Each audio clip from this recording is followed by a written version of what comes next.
I give a fuck? Why do I give a fuck? Why do I try so hard? Why do I care so much? Welcome to Why Do I Give a Fuck? A cross-cultural conversation between myself, Diane Tate, and Johanna Thompson.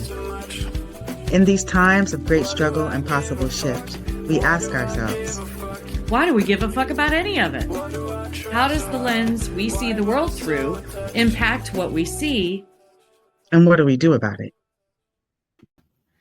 We made it through this God-forsaken holiday. I'm telling you, man. Barely. Skin of the teeth, for sure. Good to see you, my friends. Good to see you. I'm a little distracted today. I want to start the show by giving a shout out to my beautiful baby sister, Cece, who spent last night in the ER in her hometown and has been medically evacuated to a bigger hospital in about 2 hours away from where she lives with pretty heavy stuff happening. So I'm here, but I'm distracted and, just holding space for her and her husband. They're already struggling with some pretty big stuff with his mom, life changing diagnoses. And so it sucks.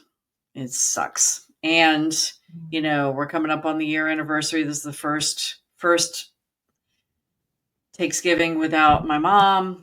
Mm-hmm. And I was just looking at some pictures, trying to remember, because last year was such a blur. I was like, where was I even at on Thanksgiving? I can't even remember. So I looked at my pictures, thank goodness for, dated dates. And my mom was in the hospital 1 year ago today. Mm-hmm. And I FaceTimed with my sister who was laying in a hospital bed last night. And she looked just like my mother. So that was really hard. So that's where I'm at today. So forgive me if my brain loses a little track at different times, because I'm a little preoccupied. So how are you today? Well, thank you for sharing that. And I'm so sorry. So blessings and ease to you, one. And hopefully your sister gets to a place where her body, her energy, and her spirit can get her out of that hospital bed as we go into this holiday season and all of the heaviness that some of the things that the holidays can bring. Especially, I was thinking about where was I last Thanksgiving? I couldn't even remember, which speaks into so much happened in 2025.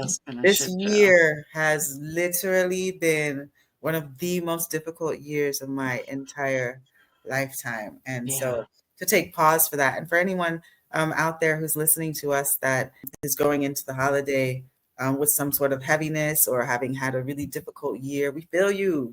We feel you. We give a fuck about you. Yes. And we feel you because it's just been a whirlwind of things. I got back from the island on Wednesday. And things happening over in the island is just, it's chaos. It's chaos that with the intention and the energy of the rebuild, but that is taking a lot. Just like even me, and I don't even like to speak so much about my personal situation because I really feel that I'm in a lot more privilege than other people that are on the island that have no resources or no recourse, no future sight about how they're going to be able to rebuild their lives because the loss was so intense and great. But just going through, everybody needs a roof. So a roof getting fixed in my house, it's going to take time. It's going to take patience, and working with people. So I left the island on Wednesday and then came home to grown folks who know how to cook that still had me to cook. So, and it's not a celebration of this holiday because I was, it's not celebrated obviously in Jamaica, but I was telling people that it is a time when families do get together, even if they're not celebrating the history of Thanksgiving, which we already spoke about being so horrible. The thing that I appreciated on my algorithm was seeing so many Indigenous people speaking up and speaking out and the true history of the Thanksgiving holiday and into the massacre of communities, of peoples, of tribes, all up and down North America. And that felt so reassuring that we have the technology and the opportunity to like hear the stories being told. And I hope that the algorithm is aggregating that data so that the truth and real storytelling is not lost to us. So important.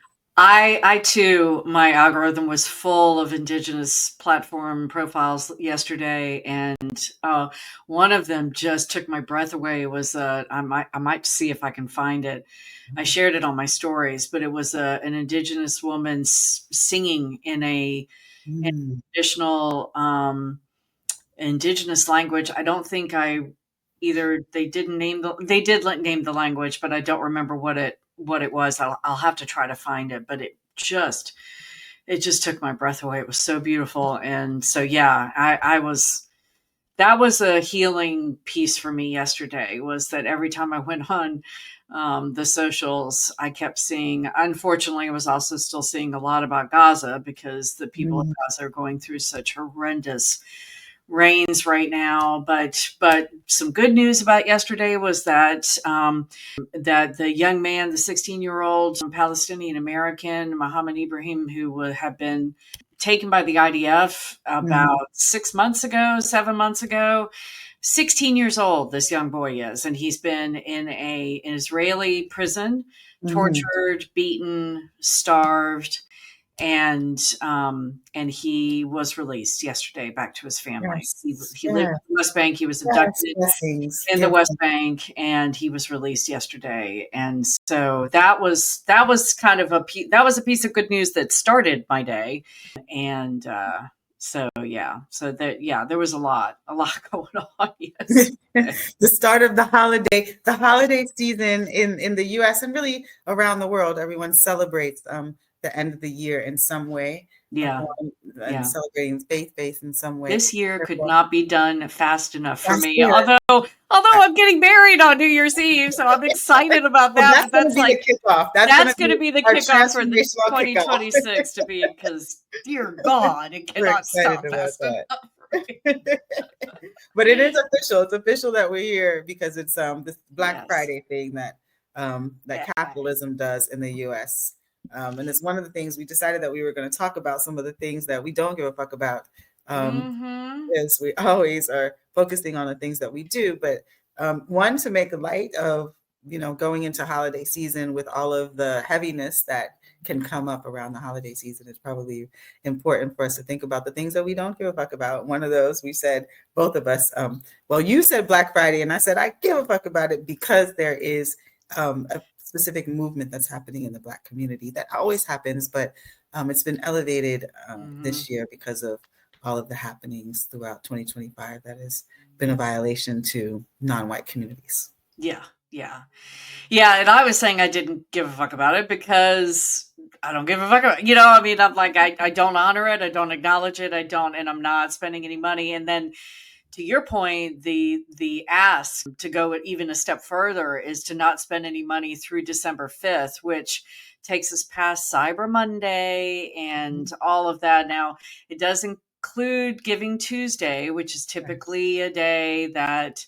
all of the nonprofits out there ask for money. And I'm not saying that there aren't nonprofits out there that are doing good work. However, I have been learning on a steep learning curve in these past couple of years, especially about the nonprofit industrial complex and the amount of people that create nonprofits in the name of doing good when good is not anywhere near what they do. It's tax write-offs, it's shelters, it's capitalism at its finest. And so so the ask, as I understand it, is no spending between yesterday and December 5th.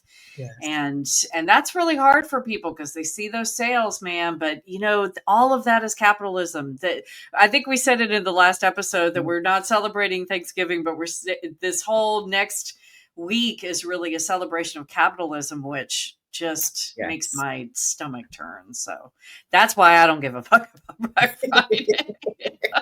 And the history of Black Friday, really, and for people to understand where, and if you're not in this country, to understand what we're talking about. Right. What happens on Black Friday, the day after this holiday, Thanksgiving, all of the retailers will say that they're reducing their prices Yeah. and make some magnificent sales so that they can sell as much product for people to gift away during the holiday season. Right. And I'm looking at the history of it.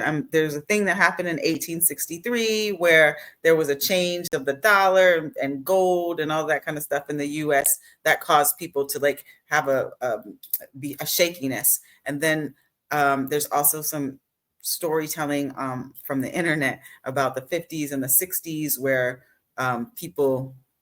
retailers needed to have a way to make sure that they were going to be able to have profits closing out the year, and going from and turning their being in the red to being in the black. And so with their finances. And so that is kind of the naming of Black Friday, but it really has to do with capitalism. And we know that capitalism at this point is the foundation root. of most evil and most social hierarchies. I laugh about it, but it's the truth. And capitalism in the United States is imploding on itself. You know, my Jamaican algorithm is, there was a gentleman that was on there who was saying that he was going to start his own revolution. And it was a storytelling about taking a young student, a third-year student from the University of the West Indies, to get a visa because the person wanted to vacation and visit their godmother in the U.S. And the person is in Kingston, so it's not a person who's running away from all of the trauma that's happening in the west part of the island. And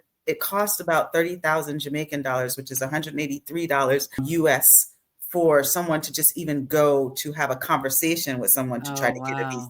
And that money is lost. And so the professor was bringing the student back, and the student was heartbroken. The student had just spent all of this money that is not going to be recouped. And the person was just like, we have these people from the US that come here, they're walking on our beaches, they're drinking. And as he's telling this, he's getting more and more vexed and inflamed and energized and frustrated. And he's like, and folks don't even have to like apply for a visa to come over here to rape our resources. And then I was looking at the responses in the chat, and folks were just like, well, US is a superpower, they don't need us, and and the person was like responding back like, well, if they don't need us, then why does Trump have all of these warships shooting down people? Folks are scared to go into free waters in the Caribbean in this moment because there is a need for, or not a need, but there's always a desire, a hunger, bulliness out of capitalism and out of like the US trying to maintain itself as a superpower to continue to take and aggress onto different lands in this way that they've done it in Palestine. Thank you for always bringing that up and continuing to elevate the stories that are coming out of Gaza. And just to see how the U.S. continues to bully its way because it is in such a down and imploding of capitalism within our country. So it's funny because Brian asked me last night. He was like, "Why do they even call it Black Friday?" And I didn't have the answer for him. I just said, "I'm sure it's racism." I don't know what in the U.S. I'm sure it's always racism. Look it back to that. Always. And capitalism has that. And the interesting thing is that a lot of our dollars do come from a lot of the spending that happens, comes from non-white communities as well. Like really, like spending money that you don't have because you don't have the same wealth to be pouring into the economy in the way that retailers are asking us to do. Yeah, my daughter, shout out to my daughter who does angel tree. She picks kids off of an angel tree every year for Christmas. I love this about her. I love her so much, but I love this about her. Her love language is gift giving. That's how she describes herself. She loves to give gifts. So every year she finds an angel tree and picks a couple of kiddos off of it and fulfills all their wishes. And she was telling me the other day that Walmart is usually the place where you find these angel trees. And I'm sure there are other places as well. My church, when I lived in Charleston, used to do it. But in her area, that seems to be the place where she finds them, is usually in the Walmart. Then she's, and my first thought was, well, of course they do it in Walmart. And then they want you to go into their store and buy all of the things for the, so they're all, it's not because they're benevolent by any stretch of the imagination. Then she tells me that her Walmart in her area is not even doing the angel trees, they're not even participating. She had to go to a different area, a part of the city that she lives in, to go find the angel trees. She's, I don't know why they're not participating, but they're not. And then she was like, so I think I'm going to go shopping here. And I think I'm going to go shopping here for the things. I said, well, first of all, don't shop during this week. You need to wait until after this week is over. You.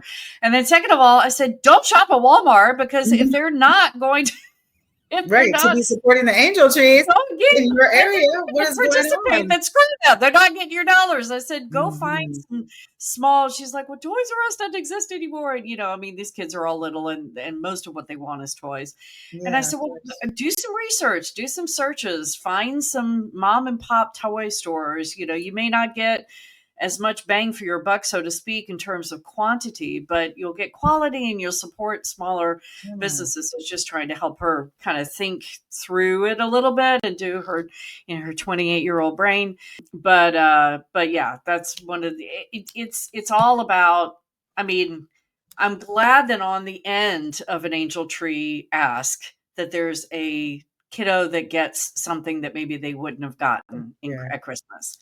I'm glad for the end of that procedure, but the rest of the process just feels really, because it doesn't feel, it feels so rooted in capitalism and so rooted in, it's not about generosity. It's not about helping children.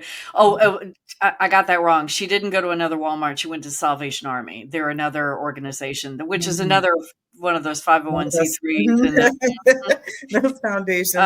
Yeah. So, I mean, I know that, a broken clock can be right twice a day. I know that these organizations will often do some good things, and there are kids that get, surprises and excitement at the end of that rainbow. But, the slog you have to go through from point A to point B is the thing that makes it, turns my stomach on it a little bit. But anyway, my mind stopped at the broken clock that can be right twice a day. That's a great, like what I'm assuming a Southern Topsy is. It's not mine. It's not original. It's been, and that segues actually into the next thing on my list that I don't give a fuck about is I put on my list was Marjorie Taylor Greene. Talk about a broken clock being right twice a day. I don't even know if you've heard about her latest declarations. No, I don't know. Yeah. Well, she's one of those voices. For those of you listening, shout out to our listeners in Nepal. I just want to say we've got 32 now. I counted them the other day. 32 countries represented in our listenership. And we're gonna get there one day. I know we're gonna get all of them. We need more on the continent. So if anybody knows anybody on the continent of Africa that wants to tell them about our podcast, please let them know, because we need some on the continent. But so yes, so shout out to Nepal. But I was, what was I saying? Oh, Marjorie Taylor Greene. So for those of you who are not in the U.S., Marjorie Taylor Greene is right now currently a sitting representative in the House of Representatives in our Congress. She represents Georgia, a district in Georgia. She is a white woman, very, in the time that she's been in public office, very white nationalist and not afraid or ashamed to wear it with pride on every sleeve she has. She's very, very strong in the MAGA movement, which is the Make America Great Again, that Trump that is his platform that he came in, just like Sarah Palin was the Tea Party, he is the MAGA movement. And she's been a staunch supporter of the MAGA movement. She's just a nasty human being. I'm sorry. There's just not a lot of redeeming qualities about this human that I have ever seen.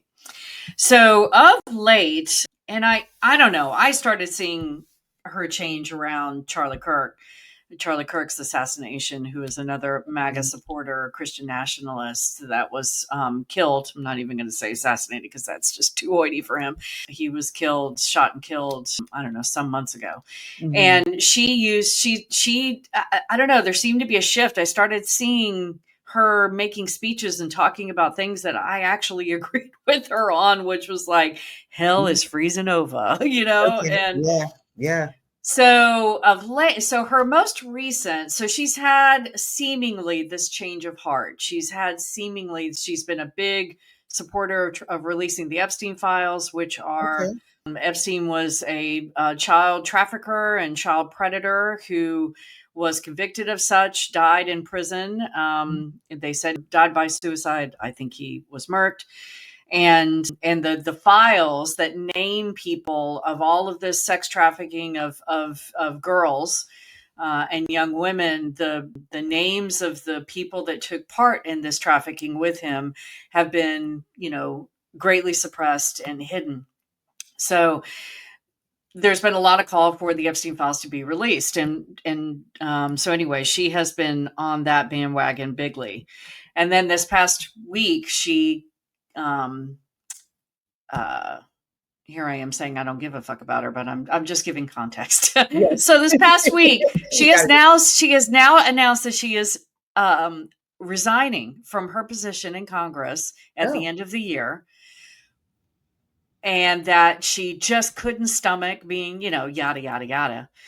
But what is the truth of the situation is that she's resigning just days after she successfully serves long enough to receive lifetime health care through the government, lifetime pension through the government. You have to serve in our Congress for a certain period of time to be able to acquire these things.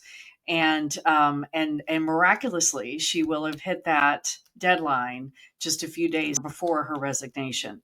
So she went into office as, maybe a couple of $100,000 in her pocket. She's now over 2 million mark of money, because a lot of our congressional folks make a lot of money on trading in the stock market, of which they know how their legislation is going to impact the stock market, and they make a lot of money off of it. Insider trading, they call it.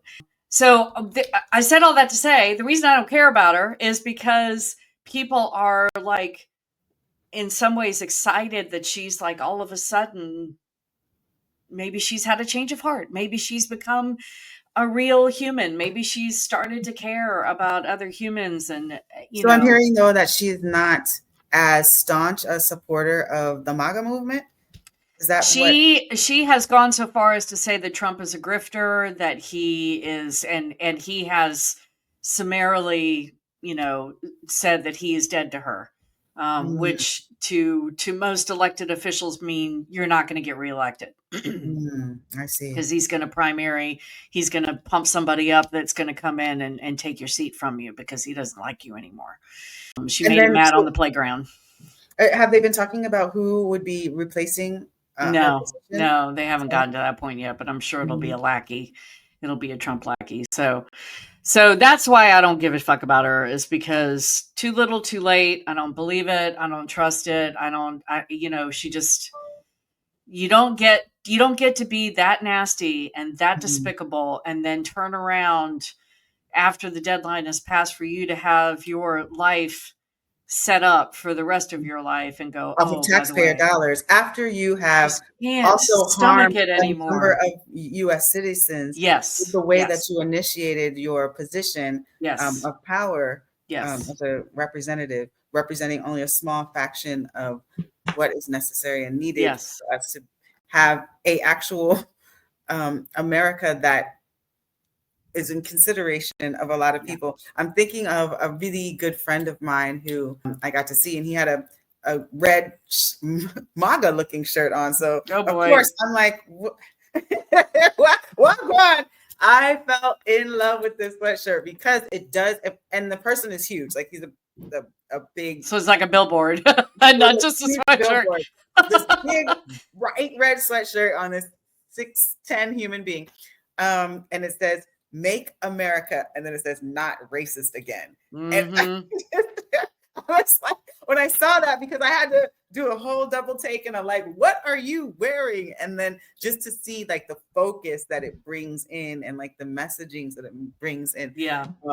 So I love that. And it just speaks to the harm of the MAGA movement to the US in its entirety, not just to anything, but like this white nationalism and making a white nation in the way that they plan to do.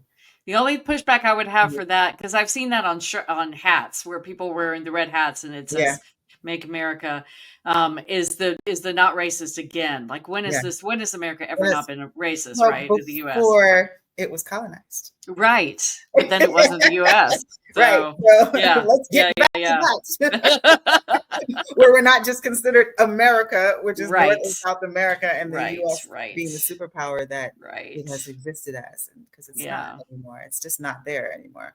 Yeah. And it's Yeah. like, when the bully gets pushed against the wall and is feeling cornered and seeing that it's losing its power, how it comes out fighting, and that's Yeah. the way that I'm experiencing the U.S. at this point. Yeah. Yeah. Yeah, that's the question. So So what that's why else? she's on my list. What else? What else do you not give AF about? Any of it. I really don't give enough about any of it, because I have been watching and experiencing real time people trying to survive, Yeah. trying to survive their lives. Literally. Yeah. Your sister in the hospital is one thing. I have family members that are in shelters because, of not having finances and income. My own situation with, transitions that I've been experiencing, having experienced within my organization, somebody who was always there, just kind of like pulling out and leaving it for it to be figured out. So anything that is on the news, and this, for those who are listening, I'm always like, I don't know what's going on with all of the things on the outside, because I don't give a fuck about it, because real life is happening and people trying to be in there. And that's a bit of a cop out, but it's not a cop out, because it's the reality of where my focus is. I can't even tap into considering or thinking about the other things going on in the world, because the transitions and stress on my personal life is taking my attention. It really is. So. Yeah. And you have a puppy in the household. Well, I have two puppies. I have you do. They're not puppies any longer. Not puppies I call anymore. them puppies, but they've been here. We rescued some puppies from the shelter right before my young person went to college, which was a silly thing to do, because she wanted the puppies, and then she went off to college, and so then the rest of to let mama to take care of them. Yeah. She's the mama, and when she comes home, she does all of the loving on them. But right now, they're probably just trying to survive. But they're out. You can hear them in the back. But my other child doesn't have the same care space for them. And when I'm here, then I'm dealing with puppies the one who wanted to deal with the puppies is away. Yeah. They're big, little, cute little black dogs. They're lovely. Hear you. We call them Diamond and Dior. Those are our Brian babies. is actually doing that puppy duty right now, because his son went down to North Carolina for the holiday to be with his mom, and to be with Brian's mom, his grandmother. And so Brian's been on puppy duty and taking care of Shadow. She doesn't come here. She stays at her house, and we only live 3 minutes away. Well, he's got to go over there and do the thing, and So, but he was willing to do that. Too. For those of us who are pet lovers, we have them, and we wouldn't get rid of them. We love our puppies. Yeah, no, he loves her. He loves her. He loves her from afar now. Instead of loving her being right up underneath him. So he's getting some good puppy love this weekend, but he'll be happy when the sun returns and he doesn't have to go over there at 6 a.m. and take care of her. So that's for sure. Tell me something else on your list. One more thing, because I know we're kind of at the end of time, but let's see. I had a few things. We've already talked about the holidays that I don't give AF about those. I don't give AF, and this is a little bit old news. Kamala Harris, who ran for president when Biden pulled out, she was the vice president during Biden's term, just one term, and she is on a book tour right now, and I don't give a fuck about that. And you know anything about her book? What is she talking about? I haven't read it, full disclosure, and I'm not going to, but I have heard others that have read it and are talking about it, is that it's mostly, I think it's called 107 days, which is the amount of time she had for her campaign, because Biden pulled out of the race, came off the ticket, and then she had a little over 100 days to run her campaign. And from what I understand, it's a book about how it was everything else's fault but her own about why she lost Mm. the election. Not a lot of accountability taken for her stance on Israel and on supporting genocide, and not a lot of accountability taken for her lack of difference in her policies. She really just rode Biden's coattails and didn't say a lot, in my opinion. I know, didn't say a lot about how her policies would be different, and even when people were screaming at her that they wanted something different, and so I don't give a fuck about that, but I do give a fuck about the people that are showing up to her book tour Yeah, we're showing up for a sites tour. and protesting Okay. and making a lot of noise and accusing her of being a genocide supporter. And she wants everybody just to be quiet so that she can tell her side of the story. But no, when you're a genocide supporter, you don't get to be, you don't get a moment's peace. I don't think so.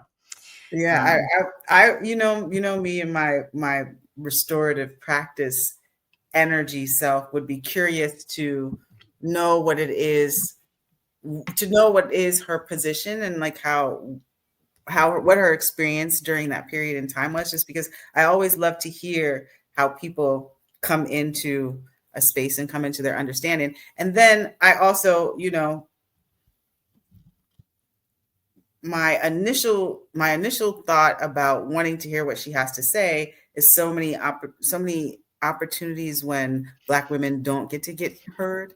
Yeah. And so I'm really curious about like what it is that she's using her platform to speak and say. But I didn't know anything I didn't know she had a book coming out. I didn't know she was on a book tour.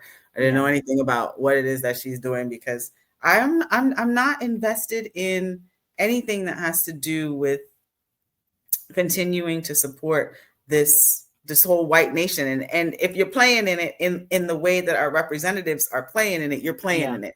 And I have no energy and no desire for that. As we talking about like the holidays, there was this one post that I saw and it was a miniature flower pot with like one little stalk of a it wasn't a pine cone, but it was like the little branch on a Christmas tree, and it was stuck in this little miniature pot. And the person was in Spanish singing Feliz Navidad, Feliz Navidad. And the little thing was against the wall. And the caption said, "This is about the energy that I have for this holiday season." I reposted that because it just felt like it was speaking to everything. One, the miniature flower pot, the holiday not being actually about what the holiday was originated for. People lost in capitalism, so much harm and violence going on. And this being really one of the hardest years for so many communities across the globe, that like the energy for this holiday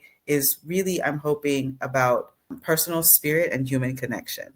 And people feeling like your daughter, how to take care of other people in the best of their ability, and having a love language of gifting, but not gifting in capitalism, gifting with care and consideration. Yeah. Speaking of that, when we get off this recording this episode, I'm headed to a mutual aid event in my local city, and in the face of, don't participate in Black Friday, come to our mutual aid event. So I'm excited to do that, even though What is it about? Tell us about it. What's the mutual aid? Well, I live in Bridgeport, Connecticut, and it is a mutual aid. They're asking folks to come and bring canned goods, and there's something called Fridgeport here in Bridgeport that is a mutual aid community. I don't know, refrigerator or kitchen space. And so they're asking people to come with goods to replenish that. But I wanted to get out of myself a little bit. And now with my sister, I'm feeling like wanting to like just be in a space where I could take a phone call anytime. But I think I am going to go, even if I just stay for half an hour to an hour and get out of myself. And because, sitting at home staring at the phone is not going to make it ring any faster. So, and that is the holiday spirit, the mutual aid, the care. Don't forget Jamaica. People are in that energy. Light her way. Light her way. Yes. To offer some mutual aid and get some solar powered backpacks over to the island, specifically for women and girls there, a vulnerable population. But that is the type of way that I want to close out 2025, doing things in care and consideration, not doing things in capitalism, and just returning to our humanity. Yes. Sounds good to me. Yeah. Sounds good to me. All right, my friend. Blessings. Blessings to you. And we'll Okay. see you on the next episode. Yes. Yes. Why do I give a fuck? Thanks for joining us. Until next time, as you move throughout your day, continue to ask yourself, Why do I give a Why Do I Give a Fuck is produced in collaboration with Johanna and Diane. Music by Norwegian musician Water. See you next time.